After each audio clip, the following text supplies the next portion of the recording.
want to reiterate Craig's welcome and thank Steve Irons and Richard Miles, co-chairs of the AFL Friends of Parliament, for their passion for our game and for hosting us here tonight. We appreciate. To all of your colleagues, thank you for coming, but specifically the Prime Minister, Malcolm Turnbull, thank you for coming. I know it's been a busy day. The Opposition Leader, Bill Shorten, thank you for coming. And Richard Di Natale, I saw also earlier. Thank you all for making the effort on a busy day. I'll be brief. I know people have got other things, but we wanted to say, as a priority, thank you for your support over many years. We have had an excellent year at the AFL. We will, and I don't say this lightly, we will break the all-time attendance record for a season of football in the history of the VFL AFL. We have broken the AFL membership record for the 17th consecutive year, and now 1 in 26 Australians, man, woman and child, are a member of an AFL club, and that's extraordinary reach, and it's passionate reach. Well, thank you very much, and thank you, Gil. Steve Irons and Richard Miles, the co-chairs of the Parliamentary Friends of the AFL, Bill Shorten, Leader of the Opposition, and so many of my parliamentary colleagues.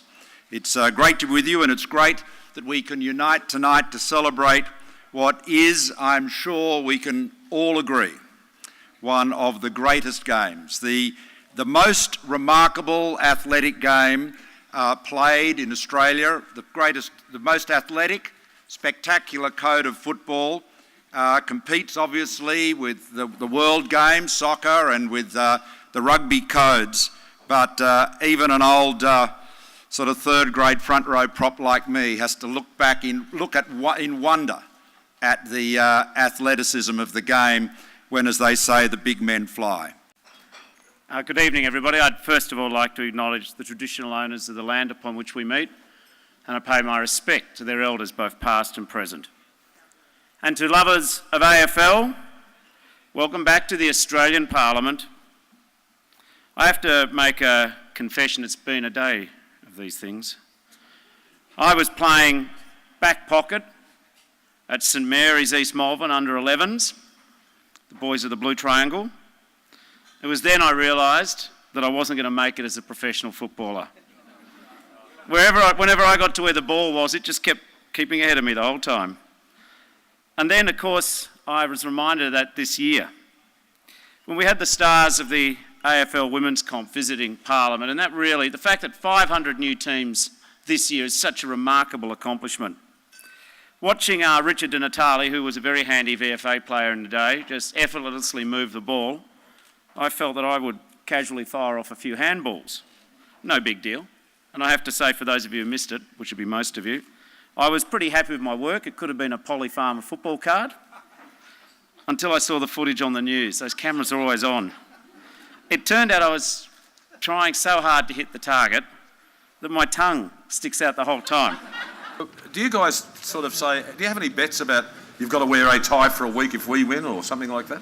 Well, we don't do that sort of betting in Parliament. We bet on other things, but not on ties. But we did have the Treasurer in Western Australia recently, and he is known for it to be the #1 ticket holder for the Sharks in New South Wales. And West Coast took it upon themselves to make sure that they presented him with a West Coast tie.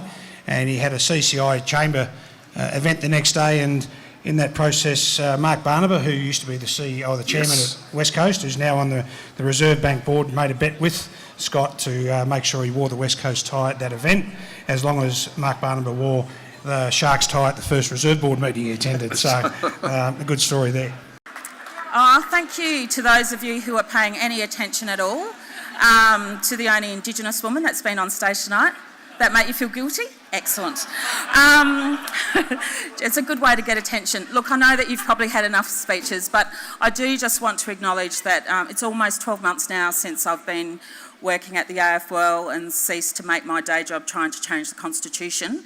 I'll give you no money for guessing which is easier.